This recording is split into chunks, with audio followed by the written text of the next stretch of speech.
ஸ்ரீவள்ளி என்னோட 2வது அடையாளமாகவே மாறிடுச்சு. இது எனக்கு ஆச்சரியமாகவும் பெருமையாகவும் இருக்குது. ஸ்ரீவள்ளியை எனக்கு கொடுத்து இந்த நிலைக்கு என்னை கொண்டு வந்த இயக்குனர் சுகுமார், அதற்காக நான் அவருக்கு கடமைப்பட்டிருக்கேன். புஷ்பா இல்லாமல் ஸ்ரீவள்ளி இல்லை. அதற்கு அல்லு அர்ஜுனாக்கு என்னோட இதயத்திலிருந்து நன்றி சொல்லுக்கிறேன். என்னை பொறுத்த வரைக்கும் ஸ்ரீவள்ளி வெறும் கதாபாத்திரம் இல்லை, அவளை நான் உண்மையாகவே உணர்றேன். புஷ்பா 2 திரைப்படம் வெளிவந்து இப்போ சக்கப்போடு போட்டுட்ருக்கிற இந்த நேரத்தில் படம் பிடிப்பின் போது எடுக்கப்பட்ட புகைப்படங்களை ராஷ்மிகா மந்தனா தன்னோட இன்ஸ்டாகிராம் பேஜில் பதிவிட்டு இந்த செய்தியையும் கீழே போட்டிருக்கிறாங்க. பிரம்மாண்டமான பொருள் செலவில் உருவான இந்த படம் கடந்த 5ஆம் தேதி அன்னைக்கு வெளியாகிருக்கு. இது வரைக்குமே 621 கோடி ரூபாய் வசூலும் ஆயிருக்கு. இந்த படத்தில் அல்லு அர்ஜுனா புஷ்பா கதாபாத்திரத்திலையும் அவரோட மனைவியா ஸ்ரீவள்ளியா ராஷ்மிகா மந்தனாவும் நடிச்சிருக்காங்க. தமிழ் படமான தெரியோட ஹிந்தி ரீமேக்கான பேபி ஜான்ல விஜயோட கதாபாத்திரத்தில் வருண் தவான் நடிச்சிருக்கிறாரு. சமந்தா நடித்த கதாபாத்திரத்தில் கீர்த்தி சுரேஷ் நடிச்சிருக்கிறாங்க. இவங்க பாலிவுட்ல இதுதான் அறிமுகம்.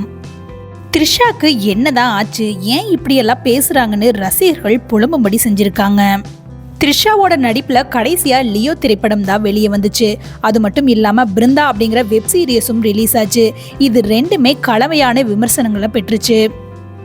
மிஸ் சென்னை பட்டம் வென்று பிரபலமான த்ரிஷா ஜோடி படத்தில் சிறிய வேடத்தில் தலை காட்டினாங்க. அதற்கு பிறகு மௌனம் பேசியதை படத்தின் மூலம் அறிமுகமாகி முதல் படத்திலேயே அவரோட அழகு நடிப்பும் ரசிகர்களை அடிமையாக்கிடுச்சு. அதை அடுத்து விஜய், அஜித், சூர்யா, சிம்பு, விக்ரம், தனுஷ், ஜெயம் ரவி, ரஜினி, கமல்னு எல்லா முன்னணி ஹீரோக்களோடையும் ஜோடி போட்டாங்க. தொடர்ந்து பிஸியாக இருந்த த்ரிஷா சின்ன சர்க்கிள்களையும் சந்திச்சாங்க. டைரக்டர் பிரேம்குமாரோட இயக்கத்தில் விஜய் சேதுபதியோட சேர்ந்து 96 படத்தில் நடித்தது த்ரிஷாக்கு மீண்டும் கம்பேக்கை கொடுத்துச்சு. இப்போ த்ரிஷா கையில் சூர்யா 45, தக் லைஃப், குட் பேட் அக்லி, விடாமுயற்சின்னு பல படங்களை கையில் வச்சுருக்காங்க.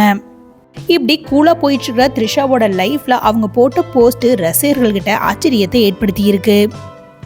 உங்களுக்கு ஒரு நாள் லீவு கிடைச்சா யாருக்கிட்டையும் சொல்லாதீங்க, அதையே ஒருத்தர்கிட்ட கூட சொல்லாதீங்க அப்படின்னு குறிப்பிட்டு ஸ்டோரி போட்டிருந்தாங்க. இதை பார்த்த ரசிகர்கள் சமீப காலமாக த்ரிஷா இன்ஸ்டாகிராமில் தத்துவம் பேசிக்கிட்டு இருக்காங்க. அவருக்கு என்னதான் ஆச்சு அப்படின்னு கமெண்ட் செஞ்சுக்கிட்டு வர்றாங்க. த்ரிஷா நடித்த கேரக்டர்லேயே உங்களுக்கு எந்த கேரக்டர் ரொம்ப பிடிக்கணும் மறக்காமல் கமெண்ட் பாக்ஸில் சொல்லுங்கள். எனக்கு பொன்னியின் செல்வனில் நடித்த குந்தவை கேரக்டர் தான் ரொம்ப பிடிக்கும்.